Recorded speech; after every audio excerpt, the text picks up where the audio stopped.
Hi guys, so ngayong araw tuturuan ko kayo kung saan naabot ang inyong 100 pesos. So syempre, mangutang ta guys syempre din man lang naasta ang 100 pesos ko.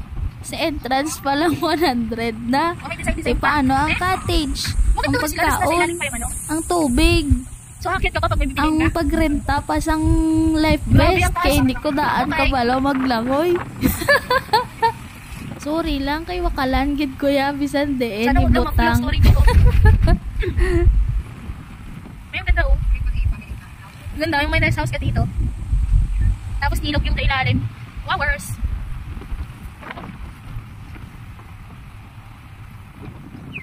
May birds pa. Dito sa yung river ah. Malayo pa. Sa dulo pa. Maganda doon kanino. Dito pa sa gilid. The floating cottage. Wala ang taas natin na. Oh my gosh. For the go. For the kasi. Kaya nga hindi nakapag-prepare agad. Wow. Bakit ko pandiin eh.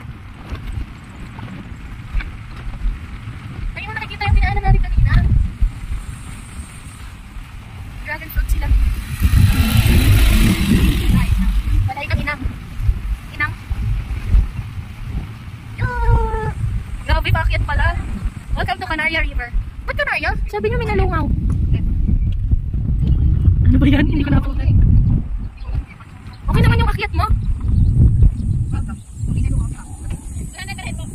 Putulin ko na lang po yung ulo ko. Go Jelly!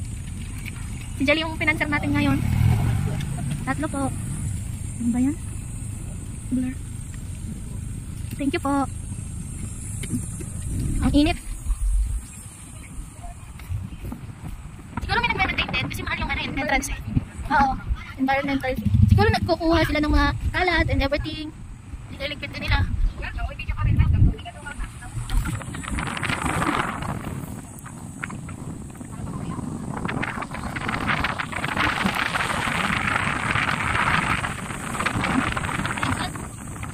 Hindi, kaya yun. Turo niya lang yan. Hindi yan, ano pa rin dito. Minalungaw National Park.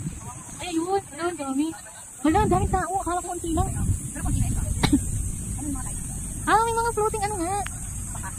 Ano? Ang tawag sa amin dyan is lantay. Nilalamove ba? Sino kaya naglalamove? Ay, hindi na bakasyon muna yung lalamove guys. Nag-outing muna yung lalamove.